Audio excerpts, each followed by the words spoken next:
Hello.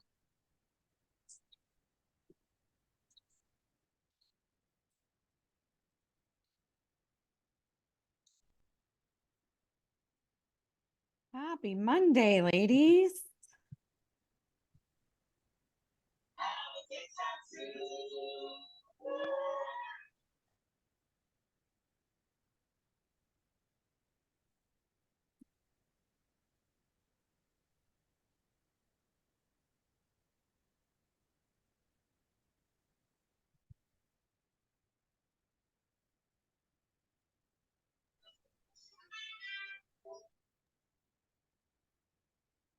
Happy Monday. How's everyone doing? Great. Hi. I will tell y'all, I was so excited about the Super Bowl last night. And I went down the rabbit hole of Travis and Taylor. And then I didn't want to go to sleep. And then today I was like, oh, I have to work. What? I know they annoy a lot of people, but I love it. I love it so much. I think they're, I don't really care. One way or the other. I think they showed Taylor constantly because she had Chiefs gear on and she has such a huge fan base. It promotes the Chiefs, right? I'm sure their paraphernalia skyrocketed because she's wearing, Oh, yeah, for Kansas sure. City Chiefs things for, you know what I'm saying? So I love you. Oh, somebody's telling their little guy or little I gal know that they love them. I love that. Get that off the floor. Give me that screwdriver. This is what I love when everybody gets on because you clearly understand. Some kids are picking, or some moms are picking up kids. Some people are making dinner. Like some people are just creating an hour of space for themselves. And I love it. So you always get to hear some of the fun things that are going on. Well, welcome. We will give people a little bit more time to get here. But one of the things I always love to do is understand. Well, first of all, can y'all all hear me with this mic? I got a new plug for it. Yeah, Does it work? sounds great. Great. Okay, good. My plug the other day broke and I didn't really know what I was buying, but the person at Best Buy helped me. Anywho, I want to know, how is your energy? How is your day been on a scale of 1 to 10? What is the energy that you're bringing? 1 is I don't have energy at all. I'm not feeling it. It's not been a fabulous day. 10 is I am absolutely on fire. It's been an amazing day. I have great energy. I'm on a fun, fabulous frequency right now. Just curious, drop in the chat where you are at. 8, 7, 5, 9, 7.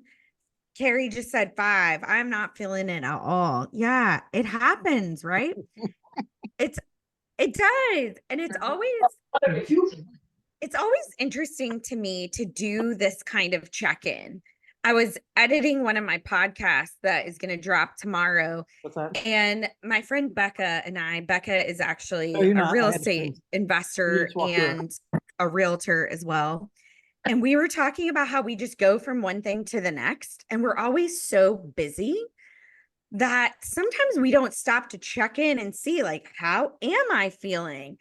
How is the day going? So this is just another practice for you to pick up on and start to ask yourself on the regular, right? Whether it's daily or sometimes I do it multiple times a day. How are you doing? Where is your energy at?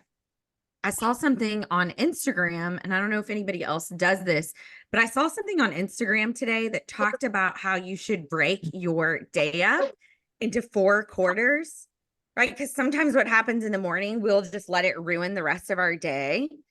And if you break your day up into kind of 3 or 4 sections throughout the day, 4 quarters, so 4 sections, you might not win the morning or you might not win the early afternoon, but maybe you can win the late afternoon Yes. or the evening. So Creamy. just a cool tip that I thought Really?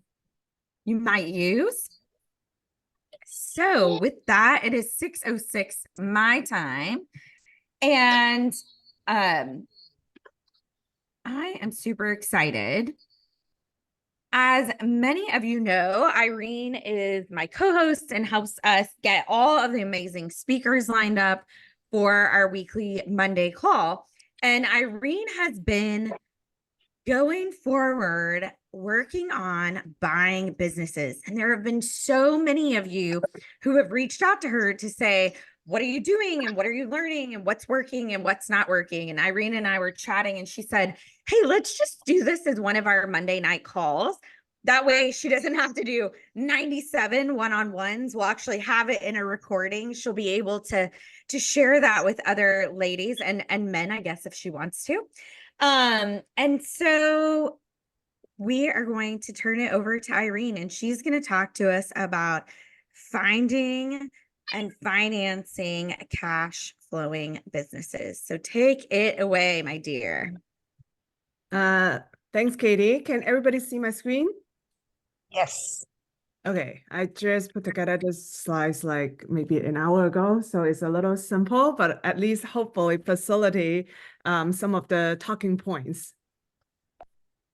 So for those of you that don't know me, my name is Irene. I was born and raised in China, came to the States about 10 years ago. English is my second language or third, depending on how we define the Cantonese and Mandarin as one language or two languages. I came to the States to pursue my master's degree from Dartmouth, and then after that, been living in the San Francisco Bay Area since then. I started real estate investing about a year ago, joined Sub2 in June, and my current avatars are business buyer, connector, leader, and capital raiser. My professional background, I used to work in tech. I completed my corporate America journey about 2 months ago. And I was a director of product marketing, doing product launches for the companies. And before that, I had experience at a startup as a CIM solution consultant. And before that, I've experience as a director of information management for a nonprofit. So really been through different sectors from nonprofit, startup, corporate America, and now as an entrepreneur and investor working for myself. I love empowering women, minorities, and young professionals. So it's been my honor and pleasure to really work closely with Katie to be able to contribute to this community. And then also about a couple of weeks ago, start creating a community for the Asian investors, and the community also grow very fast on that. And it's always a gratifying experience to facilitate meaningful connections. And then for the physical in-person meetup, I work with Uncle Lanza to organize Sub2 meetup in the Bay Area. And we just had a really great one 2 days ago on Saturday. So we continue working, creating those meetup and open to whether it's Sub2 or non-Sub2 to make friends and do deals together. And then I also very involved with another organization called How Women Lead and How Women Invest as their advisor and ambassador to help women, A, for women leaders in the nonprofit world, and B, is for helping women getting into the venture capital investing. So that's a little bit about myself. So when it comes to the core theme of why buying businesses, and I'm a strong believer that right now is a great time. I only got exposed to this idea about buying business about a couple months ago when Pace introduced the Zero Down program, right, for the community. And then it totally makes sense to me. And then here are some of the statistics. As most of you know, there are a lot of baby boomers are retiring. And in fact, almost every single day, there are over 10,000 baby boomers are retiring. And many of them, at least 10 to 20% of them, have their business. Those businesses are actually quite profitable. And it's just for them that those businesses, many of them are not necessarily considered sexy business. So their family, their kid may not want to take over. And for those businesses, it's been around for 10, 20, even 30 years. They are healthy. They are not like a business in trouble. They are simply trying to look for a safe pair of hands to, hand over, consider the business as their baby. They want someone good to take up the baby. And of course, also get some money to help for their retirement. So that is why they are looking to sell. And then there are a lot more motivated sellers out there because unlike real estate, the competition, at least right now, is not too high. About 1 in 11 business listed for sale. So you know that they're already motivated sellers. And yet only 1 in 11 are actually got sold, which means that many of them just have to close their business. And my prediction is that over the next 2 years, as more and more people talk about buying business and finally open their eyes to look into business, the number will improve. But still, while it's still available right now, it's a really good timing. And then later, when we talk about valuation, you will see that generally speaking, actually, let's do an exercise, right? And for some of you that may already hear me talk about it, then just keep quiet, right? Because there are certain ladies that may be surprised by that. And it's a real business, okay? So let's say the business has been around for 20 years and is a kitchen design and cabinet business. Is over, what's the business number? Is revenue-wide about 1.2 million. And the net profit, aka cash flow, right? Subtracting all the staff, facility, material costs, everything, right? The net profit that the seller get to keep is, let's say 220,000, right? 220. How much do you think this business is worth?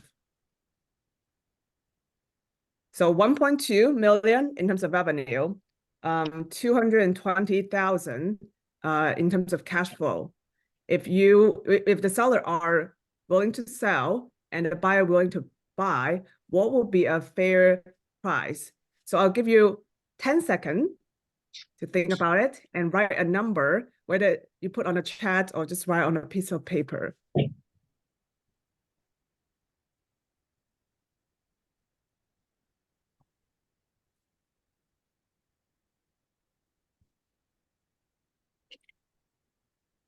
All right, so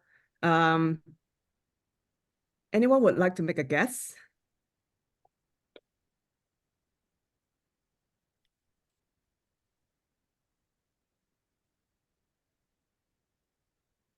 Okay, gotcha. So Katie, so you already knew, so that's why like so that's Sorry, I right. kind of cheated. For those of you who don't know, my husband just sold his business.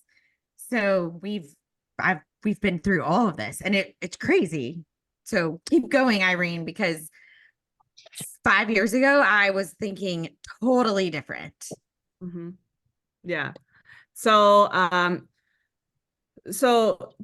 to show us, don't you need to know the debt ratio? So right now we are just talking about like the owner, like they're the boomers, right? The business that they build it and they don't have any loan, maybe just account payable, account receivable, that kind of working capital, right? And the number is about 2 to 3 multiple. So the multiple is always a function of cash flow. So in the example that we just talked about, then a fair price will be about 440 to 660,000 as the price. So if you see them asking that price or the broker, either the broker already helped them have this roughly that number, or if you talk to someone that they have no experience, and most of them do not have any experience buying or selling businesses.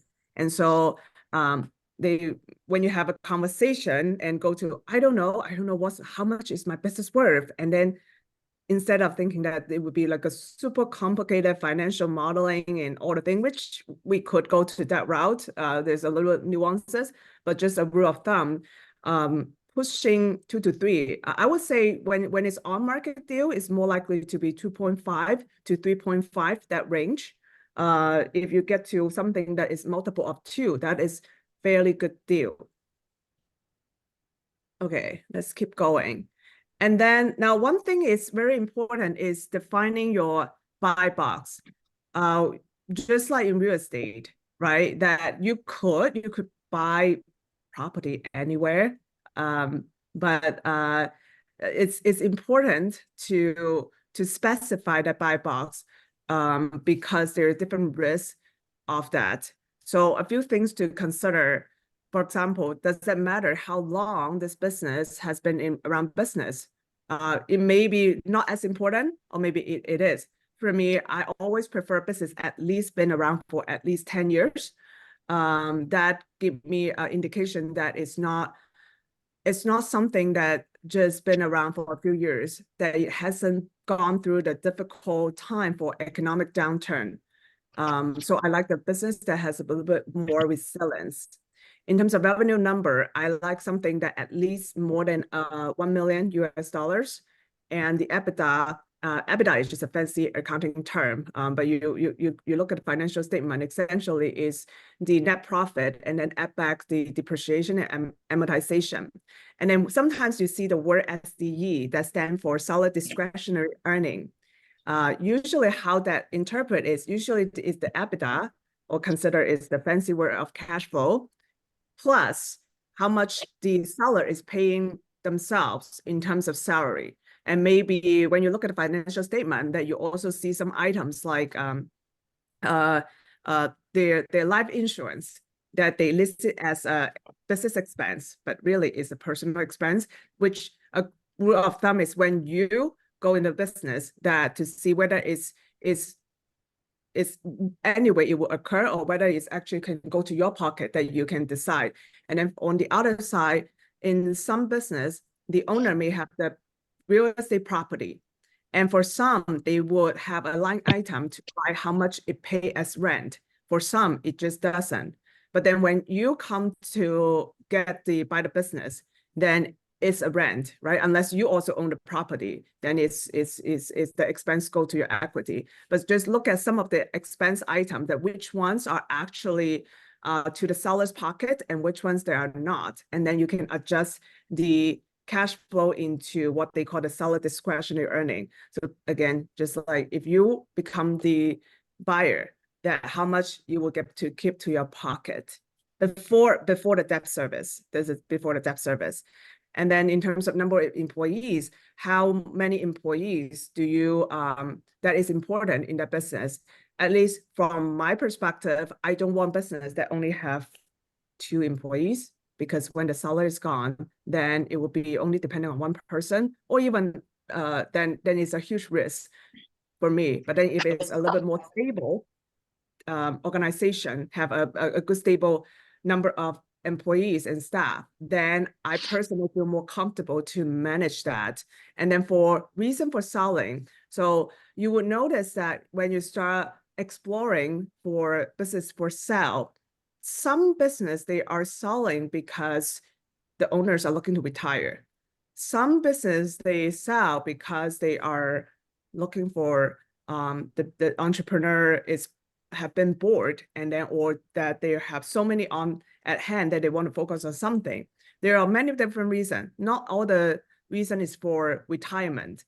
And I like the reason for selling is for retirement, because that it's usually there's a lot more leverage that I can pull versus someone that would need the cash upfront for other reason. So noticing the reason for selling, and then the location. Do you want the business to be in your backyard, or are you open to other state or even nationwide?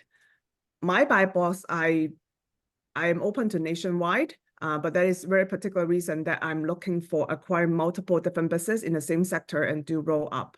But for some, if you're looking to actually running the business on your own, then maybe something that is closer to where you live does matter a lot.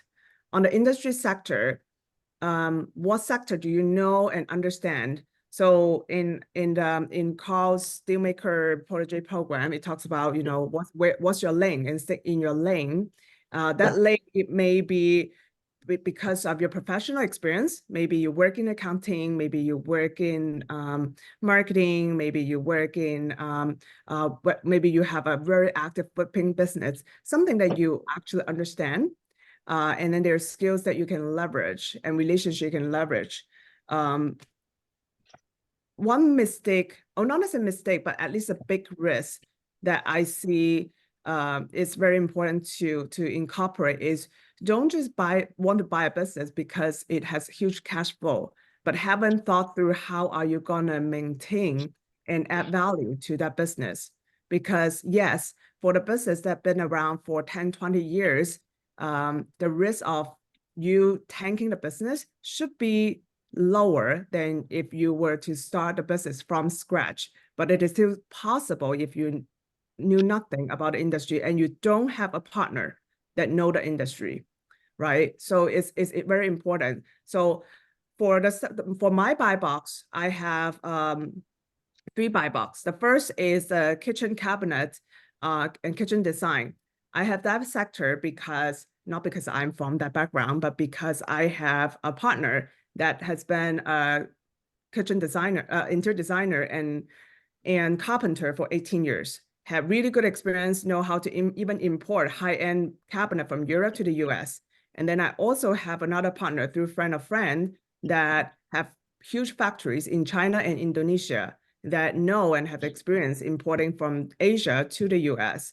And for most of the boomers that own those business, that they admit the biggest area that they can grow the business would be injecting more marketing. And that's where my background of marketing can come in. So whenever I meet with the broker and then seller and share my plan on how to grow the business, then they will look at my skill and my team, then it makes sense. And if we change role, if you were the seller, right, yes, the money and terms, that is something to consider because you want to retire. But when you look at someone that come to you and lack of the credibility and all they are thinking about is just some profit, will you be comfortable to hand over your precious baby to them and believe that they will take care of it, right? So that is where it's important to consider how you position yourself in terms of credibility and building trust. If you really love something, make sure to partner with someone and build a narrative about it. One of the sectors that I also have no experience, but I'm hugely passionate about is health and wellness. And that's because personally, both my parents got cancer and I already lost one, and myself experienced depression and other health issues in the past. And that's why it's near and dear to my heart. And when I share that personal story, it will resonate with the seller and other people that will want to work with me for that sector because they understand that I'm not in it just for the profit, right? So for you, it's what are you passionate about? What's your skill and what's your network that can add value to the business? And from there, then once you define your buy box, then it's for finding deals. Very similar to real estate, where you can find properties for sale, both on market and off market. So on market, you can go to bizbuysell.com, bizban.com, and a bunch of other websites. And you can simply Google if you have some keyword about a buy box and then for sale. And then in your region, you can probably find something interesting and then just start browsing through that. Another thing that is very interesting is on the business side, they haven't gone to a maturity where it's like real estate, where there's the MLS. There's no one single source that have all the listing. So sometimes it's possible that you see some listing on this website, but not on the other website. So always keep an eye on something. And also similar to real estate, on market deal is not necessarily it pretty much is not going to be the best deal. If it's always better deal you can get off market. If you are able to find someone and build report and educate them in terms of valuation, you most likely will get a better price and better term. But looking into this kind of website will be a good starting point. Here, when I just do a screenshot of the BizBuySell. a tips is when you find something, and then on the right side, it's very simple. Just put your name, phone, email, and zip code, and then send message.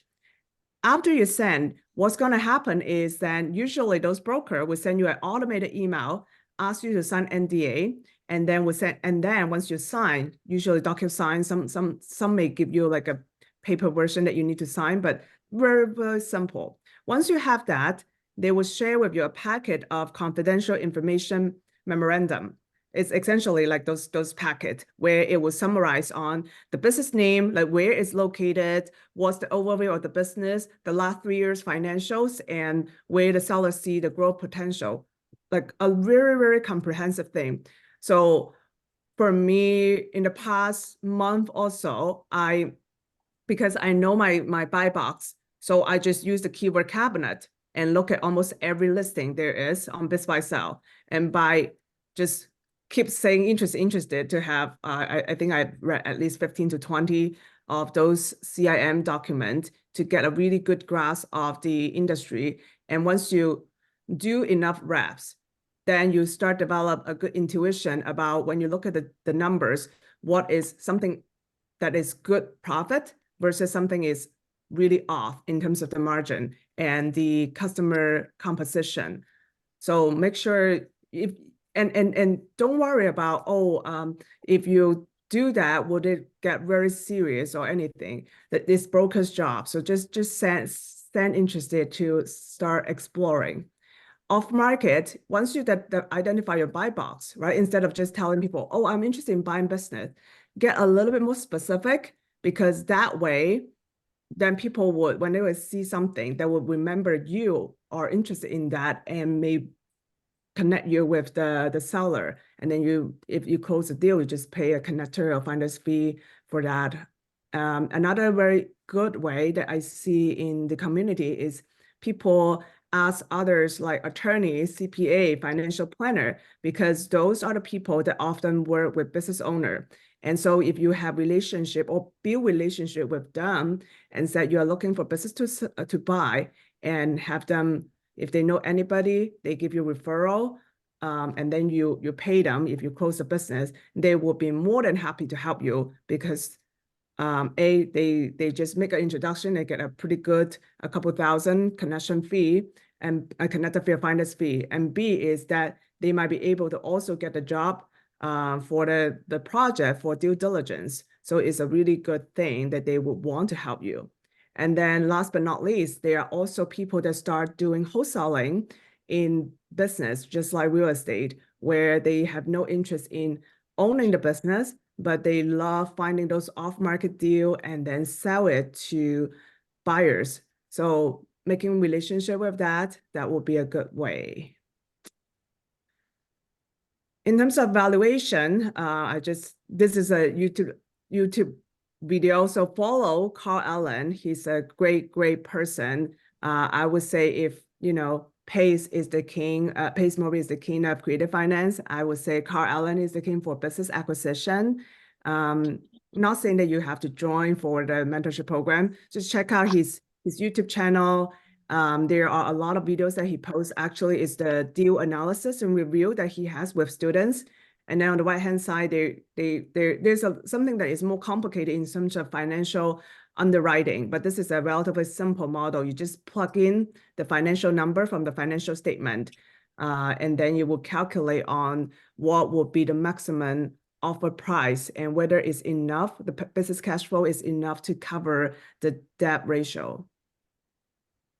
Something general rule of thumb, we talk about generally if the business is like what we just talked about, 1,200,000-ish, then it'll be 2 to 3, right? So this is if the seller discretionary earning is less than that, then the multiple is even smaller. And then if the SDE, the cash flow is above 1 million, then the multiple start going a little bit higher. So the valuation is essentially this number times the multiple.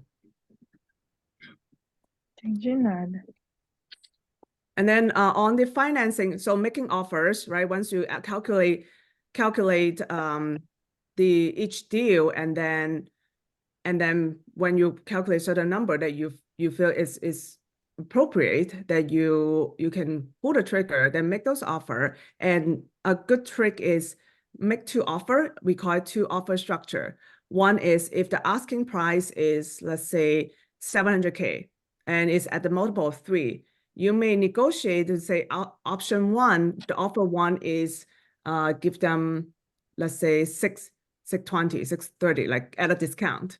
And then we'll also share that the closing period usually would takes about 2 to 6 months, depending on the SBA lender. The second option is to give them a annuity deal structure or seller financing structure, where you give a higher price of that offer, and because you need to consider the interest rate and everything, right? But essentially the seller become the bank, and the benefit is that they pay lower tax and also get more money overall from what you offer. So, and also the closing period can be much quicker, that is closing within a month. So that could be a very compelling point depending on their motivation. In terms of financing, we talk about SBA. For those that living in the United States, that's a relatively easy way to get financing. And if anyone need a contact, I know a lady, very knowledgeable, very helpful, that I can make a text introduction. And then when you get on a call with her, after that 30-minute, an hour call, you will get a pre-qualified letter. So just like when you're shopping around for buying houses, that for a conventional loan, that you want to have that pre-qualified letter so that you make you feel more confident. And then when the broker asks you to provide proof of fund, instead of showing your own bank account balance and everything, you just show the SBA pre-qualified letter as the proof of fund. Some other ways for financing method, the seller financing, assuming most of you at least aware of that as an option. The other type of lending is the business, the asset, whether it's their account receivable, their inventory, or their machinery. Those assets actually, it could be a really good collateral that the bank will be willing to lend you money based on the value of that. And that could get up to, let me see here. So for example, on this spreadsheet, you see the account receivable. Let's say this say 330K, right? The 80% here, which means the bank, based on asset-based lending, you can borrow up to this amount times 0.8 up to 264,000 for as a loan from the bank. And then from inventory, usually is about up to 30%, and then cash flow and other things. So there's a lot of really creative way that the bank look at what that business have and able to lend. Another way to get financing is there are also people that love getting into deal and getting equity. So they would, but they like to be passive. So they can, you sell some of your equity. So you get financing either through debt or equity. So you can sell some of the equity as another way to get financing. Earn out is something that, so one of the deal that I got my offers accepted is I gave them the asking price 1.4 million. And then I also add another 150,000 as an earn out, saying that if the owner can make sure the business operating result will be similar to last year, then he will be able to get the extra 150. So that is a conditional approach to incentivize the owner to make sure that it's smooth transition and everything is still operate regularly and good.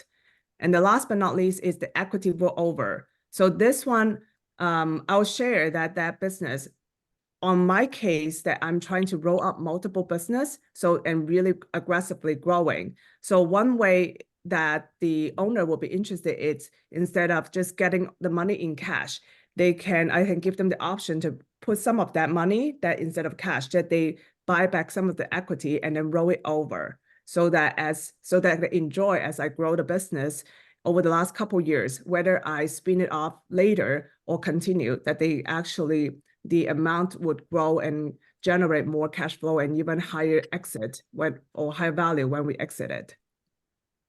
So that's all. I know I throw a lot, and especially when I present, I can't really see anybody's face. So I'll stop the presentation for now and take questions.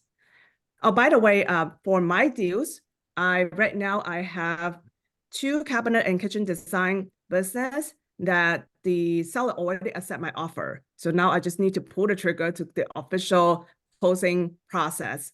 There's one, so those 2 would likely to be SBA, but then have the seller to finance the down payment.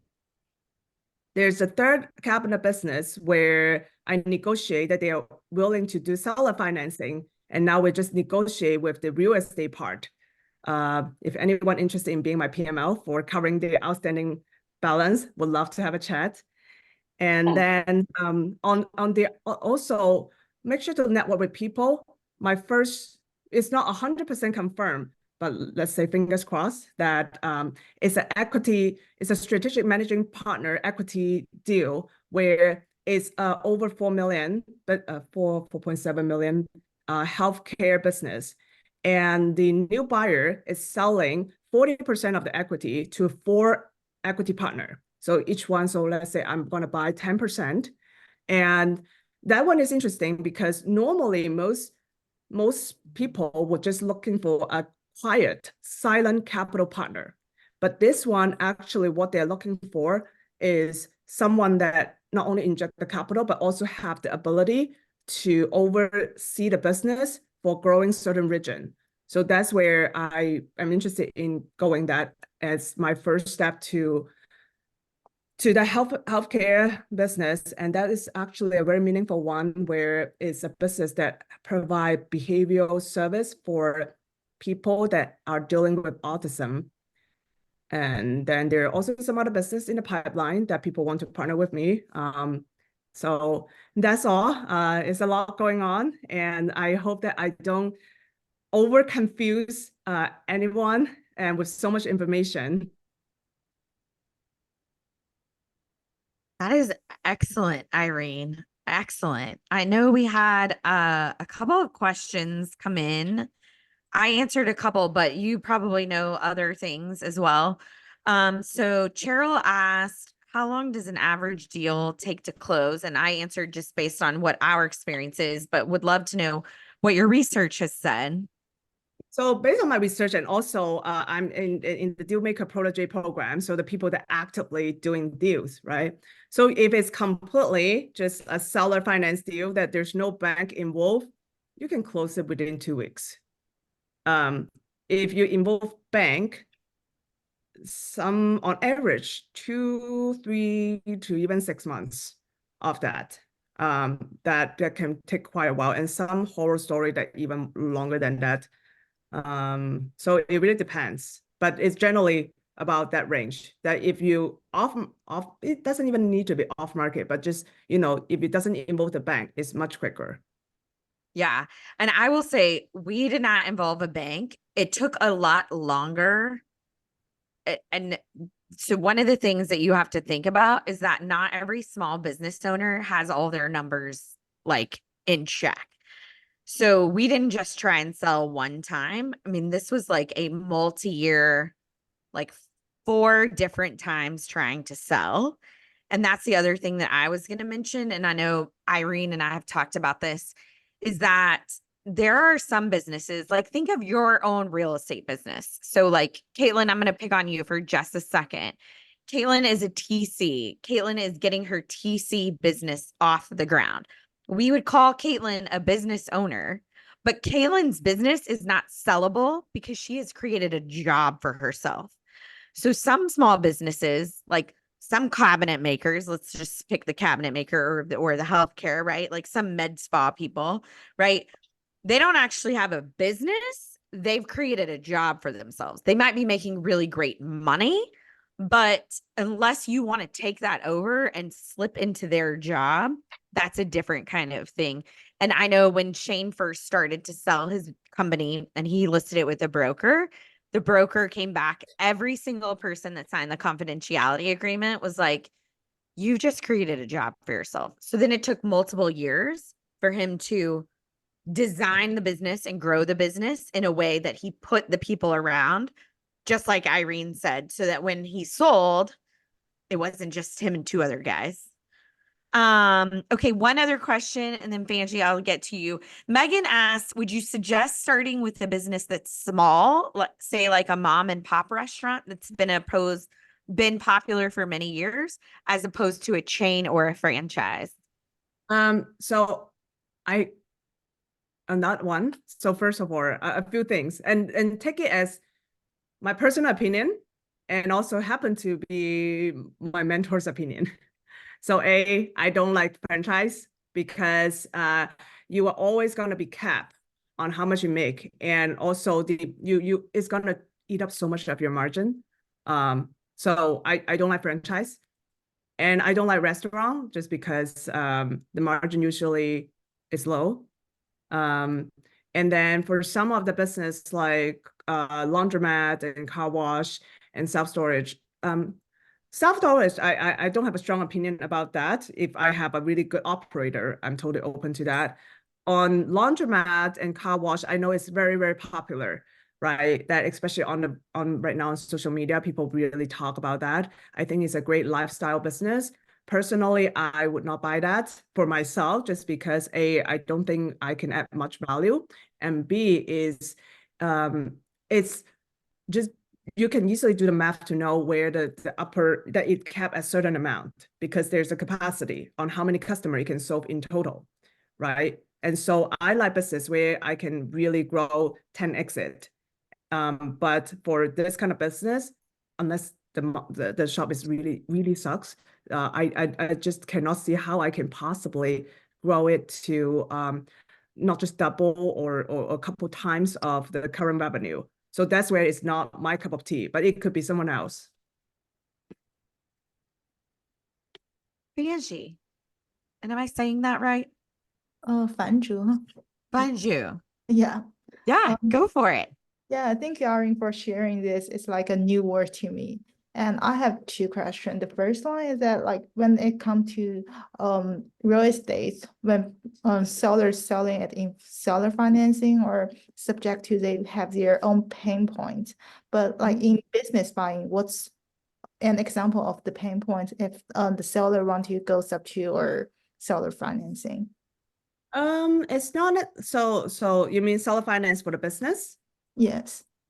The pain point on why they would want to or why they would not want to. They would want to. Why the reason why they would want to do seller financing? Yes. Is that right? Yeah. Okay, so let's say that if a business that is sell for 600,000, right? By the way, I'm not an accountant, okay? So just take that out, right? But just imagine that this business is for sale and you're willing to buy and you get a loan and, from the bank and give them the seller, 600K cash. How much do you think the seller actually get to keep? Oh, like maybe 500K. No. It's like How much? nothing. That's why we Oh. did it, because like 50% of that would have gone to taxes. About. It's a really high bracket. Okay.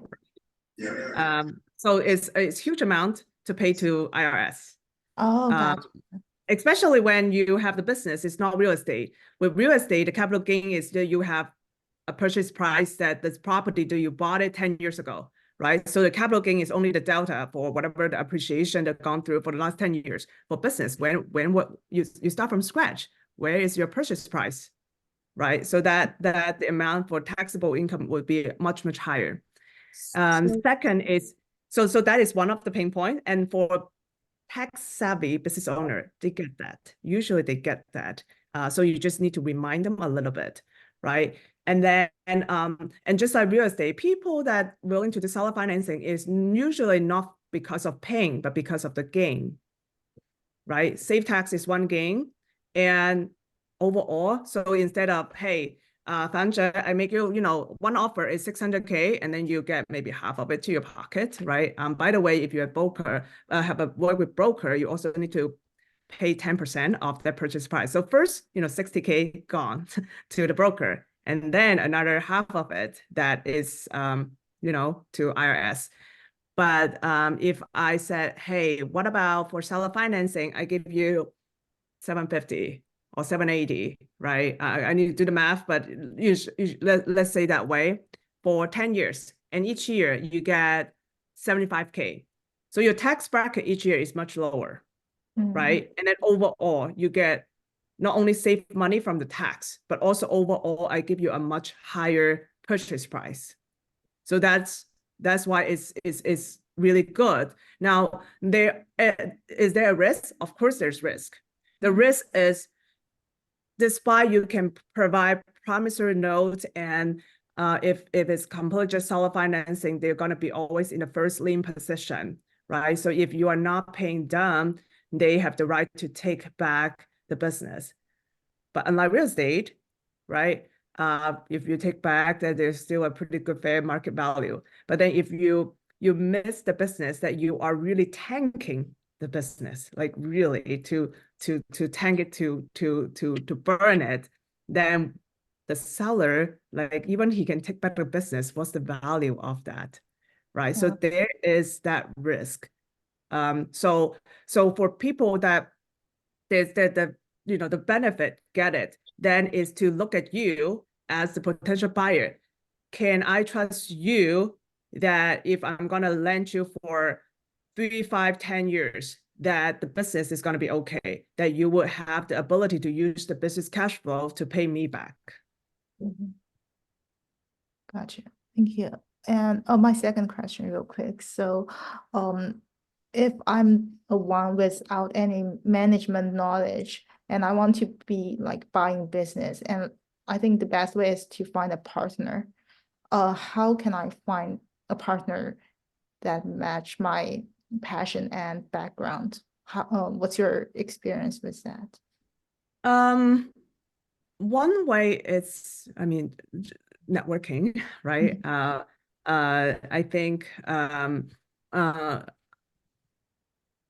for me, I don't worry about finding partner, because the protege program have also, just like sub 2, right? When you're in sub 2 or Gator, when you want to find a partner as a PML or PMP, it's not that hard. You just post it, probably people will all jump into it.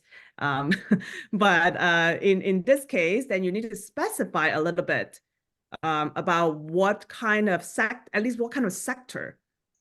It also is that should be local or not, that you have certain industry that you might be more interested. When you specify a little bit, then you are more likely to meet the person that, oh, I'm also interested in health and wellness. Oh, I'm also interested in laundromat, right? And then you identify people. Ideally, if you have the capital, you want to find someone who have some operation experience in that sector, instead of another person that have capital. Otherwise, who's gonna actually operate and manage it, right? Gotcha. Thank you so much, Irene. Ashley.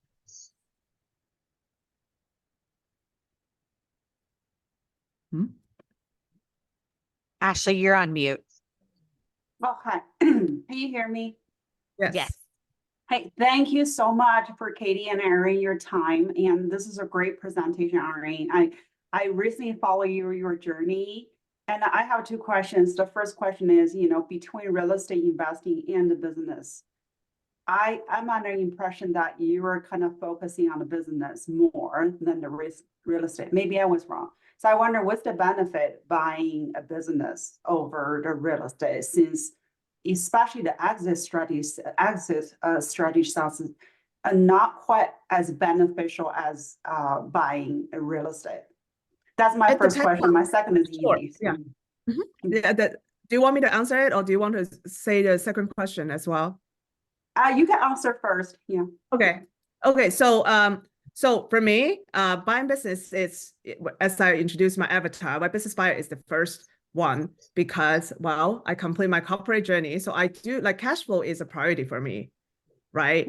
And from a cash on cash standpoint, let's say play around with the example that we talk about for 600K, 700K, and whether it's seller financing or get a loan, right?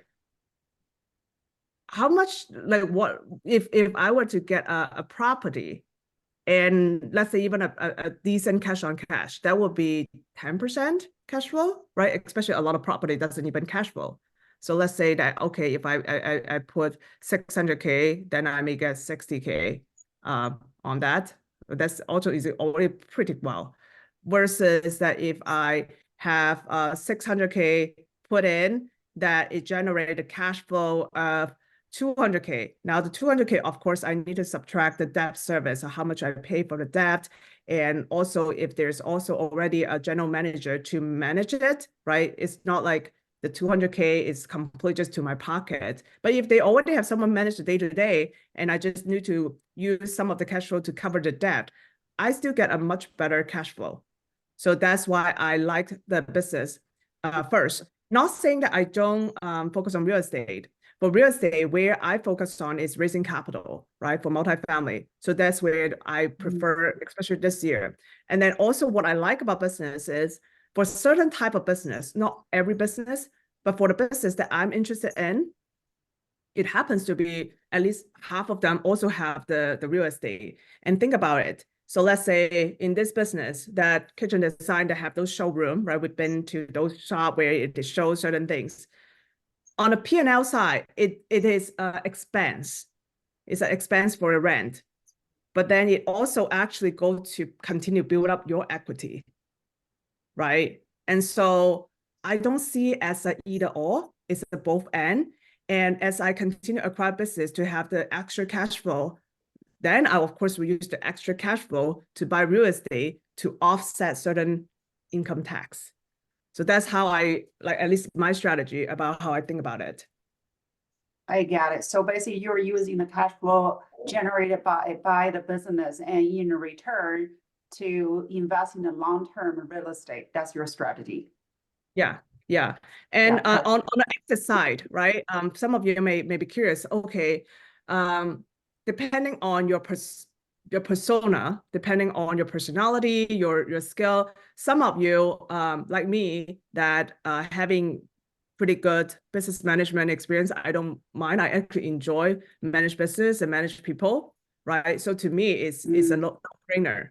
But for some of you, you may not like it, right? So either you have someone as a partner that really manage that, or you can just be even just portfolio investing, be an equity partner in different business as a portfolio, right? So that you can, with that part of the equity, to get certain cash flow from it. So that's another way to look at. Yeah, thank you. So my second question is pretty easy. Actually, first, before that, I want to shout out to Crystal Moss. Sorry, Crystal, if I pronounce your last name wrong, so don't be mad at me. So I talked to Crystal this weekend over an hour, and we talk about real estate, talk about acquiring business, talk about everything. And she is awesome, very patient, and she's a director of finance of her company, so she's very knowledgeable. So she actually gave me idea that I told her what's my background. She actually gave me idea that why did you go acquire a CPA firm? I think, yeah, that's true, huh? Because I'm certified public accountant myself. And all my friends are in the same industry. And believe it or not, accountants view is like that. That's only what we do. That's only what we know what we can do. So I talked to, there's a brokerage, and then they only do a CPA firm buying and sell. And I reached out to him. I said, hey, can you send me the information? He said, okay, fine. But you just need to finish all this list of requirement. I look at it from top to the bottom. The seller even asked me to present my resume to him. Not only I have to meet him in person, I have to write a resume to him and present to him. I'm qualified to buy his firm. And literally, I just feel like I'm not applying a job with you, you know? Why do you need my personal information?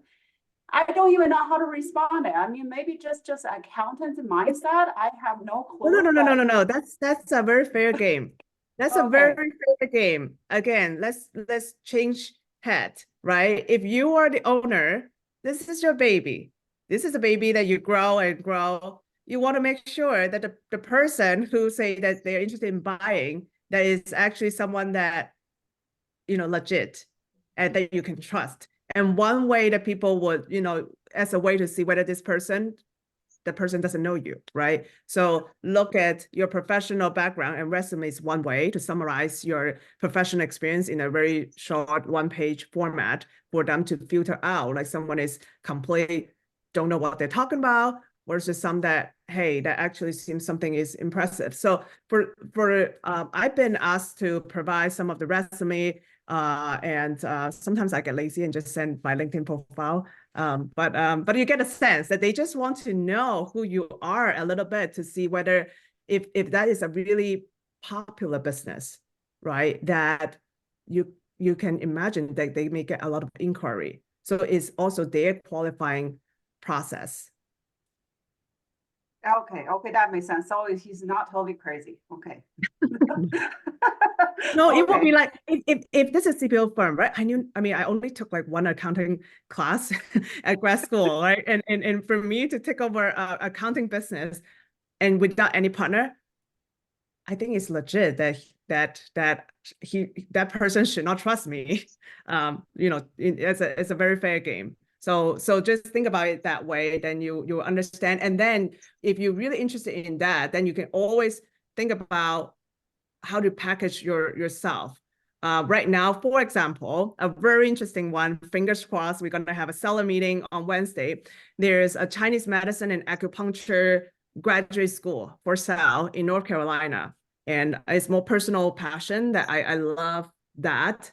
But me and another partner, none of us have, that background in that, other than we You have. can learn it. You definitely can learn it. I have the cultural understanding of it, but I'm not an acupuncturist, obviously, right? So and then the broker is very careful filtering out people to protect their seller to not waste their time, right? So we have to say, okay, the reason why we're interested in this because of, that really healed her to be able to walk again. And my grandparents would not be still alive because without it. And then also some of the other background that she has in e-commerce, mine in marketing, that can really help expand the school in terms of generate awareness. And some of the herbal can also put on e-commerce, for example, as a way to grow. So then as we present it that way, the broker said, oh, this is impressive. The seller, he shared with the sellers said they would love to meet us. So it's about how you present yourself. That makes sense. Yeah, when I talked to Crystal, and she's really good at managing her business. So kind of we're to start talking about maybe we can just start partnering and buying a CPA firm. That's where this conversation started. So you're right. Networking is the key. I have to find the right person who know the business, because I only know accounting, but I don't know anything about how to run business. So yeah, but thank you so much for your tips. Yeah, you're welcome. CPA firm is very popular, like very, very popular. I would say there are certain sectors, either yourself are interested in, or if you come across and just maybe a friend or a friend's parent, or uncle, or, that the CPA firm, marketing agency, home service, like construction, plumbing, HVAC, lawn maintenance, roofing, and then also what else? Like those are the ones that I see like in the community. There's so many people looking to buy.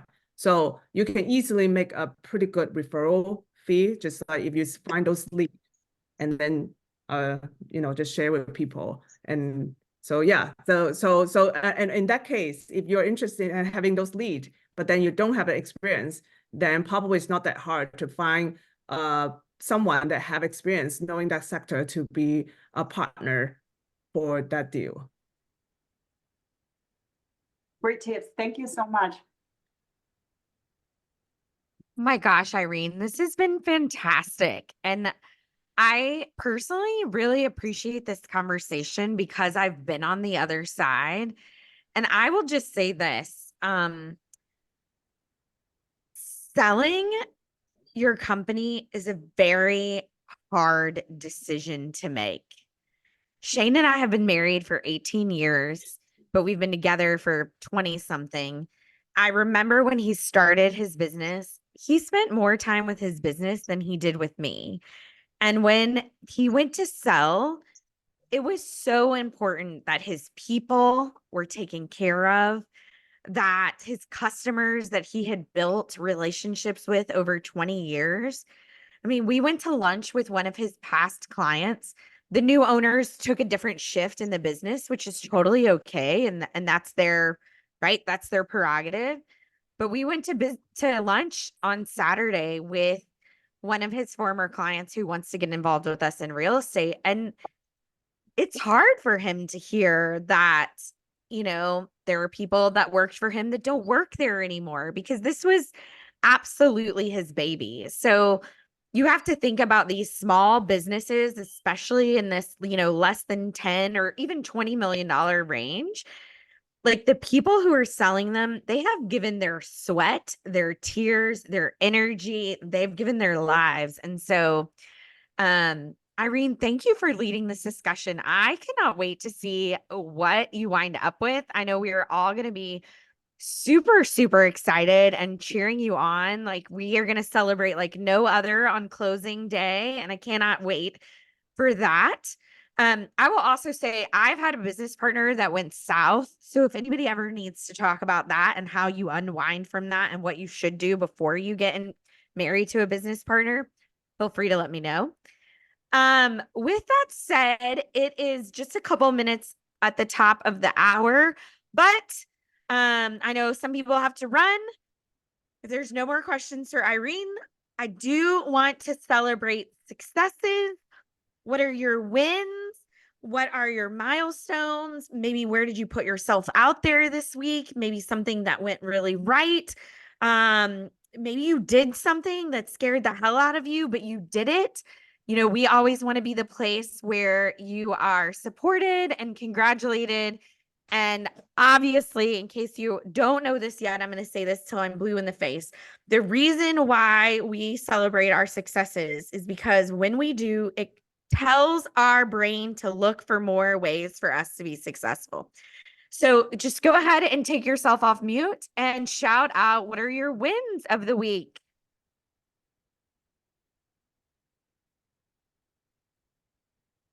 My gosh, nobody's had a win this week. I have a subject to deal under contract that I'm buying. I'm Yes! also with the 2.6 interest rate, so it's beautiful. Oh my gosh, Crystal, where's that at? San Antonio, Texas. And what is it, a pre-foreclosure? No, it's just a young military family that wants out. Wow. 0 arrears. It's beautiful. That is awesome. Do you know, are you going to keep it or are you going to So wholesale yeah, it? I'm gonna wrap it. Love it. And then also I'm also a realtor as well. But I had a very, very difficult closing. It took a week to get it done, but we finally closed and funded, praise God, today. So that was also, I think I celebrate that more than the other because it was extremely difficult. 2 wins. I love it. Congratulations, Crystal. Thank you. Who else? I'd love to share. Yes. So I went to my first Sub2 meetup in Temecula last week. I took my 2-year-old and I just had her in the carrier, so I was like a little nervous, I didn't have any help. But she slept the whole time, which was perfect. But I met so many people that I see on the Zooms, and it was just so awesome to, see everybody in person. I met Paige, and then I actually met Kalisha Carter today. So I'm in Tampa visiting family, and so that's another person that I've been speaking to, and it's just good to see them in person. Yes. So those are my wins. I'm excited to meet you all in person one day soon. Oh my gosh, that is fantastic. Yes, if you are not going to your meetups, like, find them, go to them. If you're traveling, I know there's a lot of us on this call who are Kalisha Carter fans. I personally think that she's an angel. She's helped me so much. I cannot wait to meet her in person, to hug her. So that is awesome. Way to, and the pictures from the Temecula event looked amazing. The Oh, people it that I was- know that went. Yeah, it was great. That's awesome. Congratulations. Thank you, thank you. Who else? What have you done? Stacy, go for it. I want to share. This is my third call. I'm excited about being here. I love you ladies. I love the energy. I think I come in here every night on 9. When I come in, I'm on 9 because I know the energy I'm going to get from it. And when I leave, it's in 10. I'll be so excited I can't go to Wow. sleep. So I just want to say, last week when I came in, I was searching, trying to connect, trying to do this and do that, you know. And this week I have 2 deals. Well, my team have 2 deals under contract, creative deals in Texas. So all Texas buyers, please reach out to me.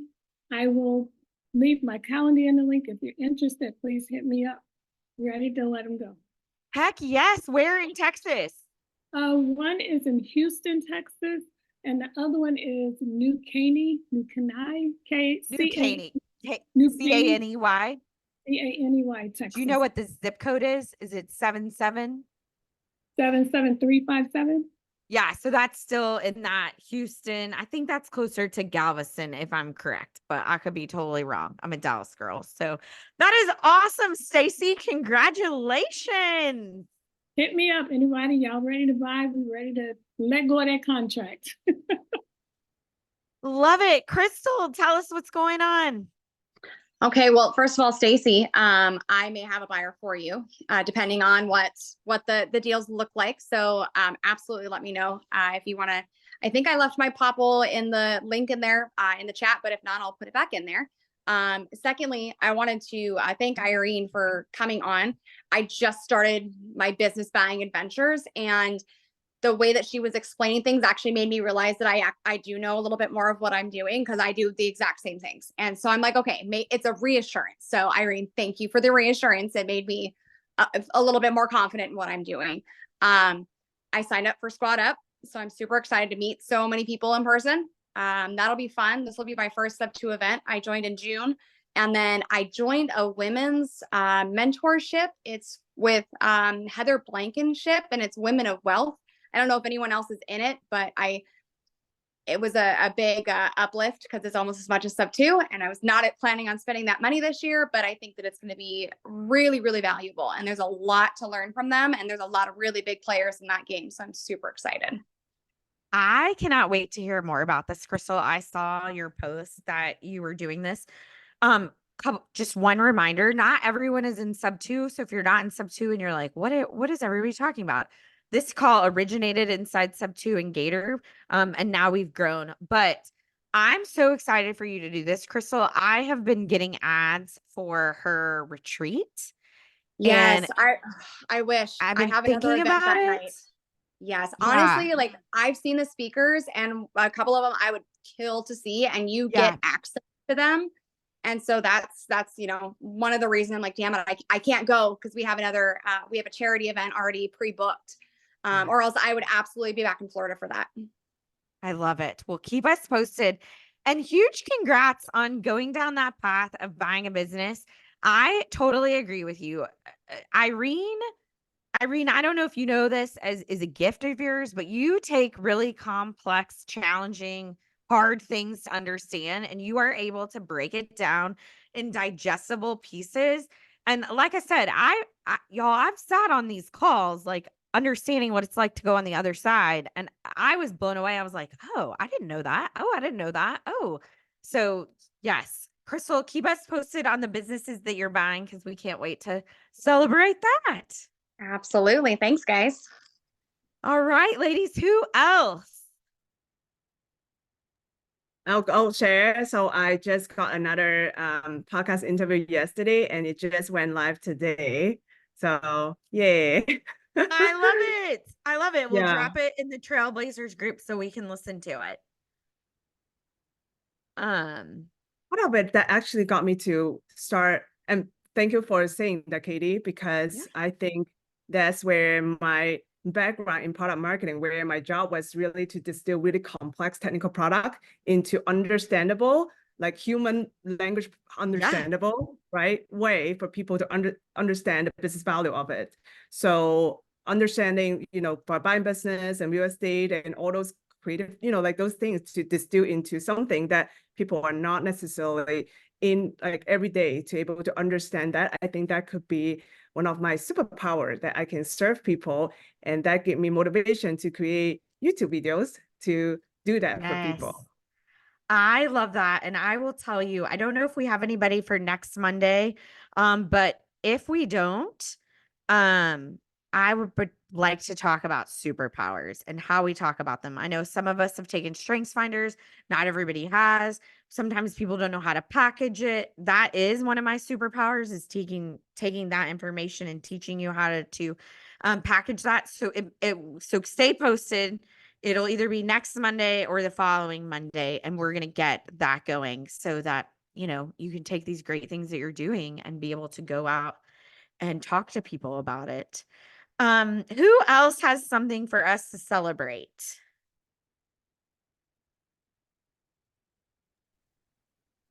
This is Cheryl. I actually signed up for Amy's Raising Private Money and the VIP for May, and I'm also taking Sean's sales and negotiation.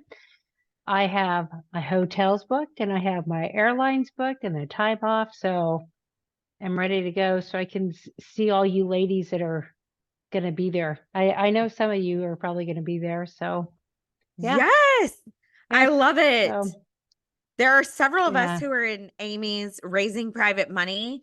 If you're not in her group, that's totally okay. She does have her event coming up the first weekend in May. I think it's May 2nd or 3rd, somewhere around there. Yeah. In Austin. I went a couple of months ago. Irene, Sandra, some other ladies who aren't on the call, who are on the calls regularly. And it was a really great time. That's where we met Cheryl. So if you're at all wanting to learn about private money, it's a cool weekend. And what I love about it is that because Amy is a woman, there's a lot of women in the room, and it was so fun. It was so fun not being in a room full of men with just a handful of women. It was also it was great. So, all right. Who else? Ashley, do you have something to celebrate? A little tiny win. We'll take it. Okay, so I just passed a written top tier underwriting test, a written test last night. And so I booked because there's a 2 parts test. I booked the second one, the in-person basic Zoom test, like 3 weeks at the end of February. Hopefully I can pass that one. So the other sub two lady and me were talking about be a partner together, providing underwriting services to the sub two communities. And basically we're focusing on underwriting the single family, multi-family, but I also am in storage investing for a long time. So I know how to underwrite a storage, and I'm learning how to underwrite in a mobile home park because I'm in the mobile home park program as well. Ashley, I love this so much. I will be basically just want to learn anything about underwriting. Yes. This makes me so happy. Ashley and I had a conversation a couple weeks ago, and she's like, I'm going to raise private money. And we start talking about what raising private money is. And we start talking about Ashley's strengths and her background. And I was like, why are you going to do that? You're a genius when it comes to underwriting. Like, let's do this. And so listen, if you are trying to pigeonhole yourself into something because you think it's what you should do, stop. Like, utilize your actual skills, your talents, your superpowers, right? My superpower is not underwriting. So I didn't go out and say, I'm going to learn to do it and then do it. My superpower is pulling groups of women together. So I said, cool, I'm going to have this weekly call, right? So find the thing that works for you and let's do it. Ashley, listen, the Langfords want to talk to you because we need help underwriting our fix and flips. So that would be excellent if we could, work out a deal with you. Absolutely. Yes. Yes. Yeah. I'm pretty confident between me and the other, my partners, and we're pretty good we're pretty thorough on what we're doing. I love it. I love it. Congrats. Good luck with those next Not assessments quite, and not quite, not tests. 100%. That's all right. Keep us posted. Who is next? Who has something? Doesn't have to be big. It can be small. You may not think it's a big deal, but we might think it's a huge deal. So we would love to celebrate with you.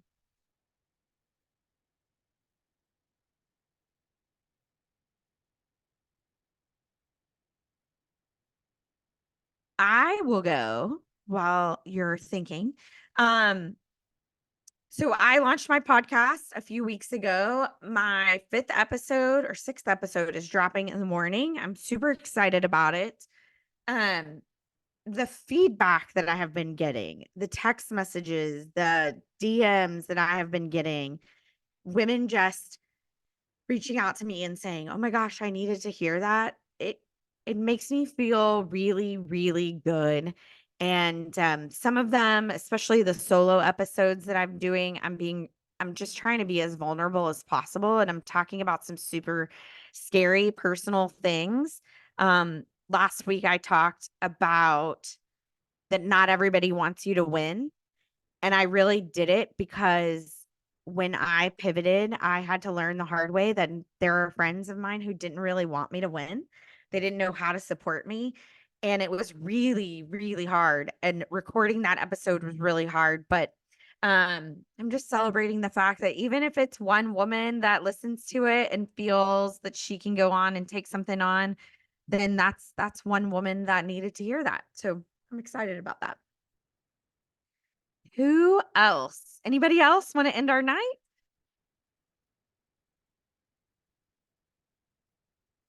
Okay. Well, with that said, have an amazing week. Do the things.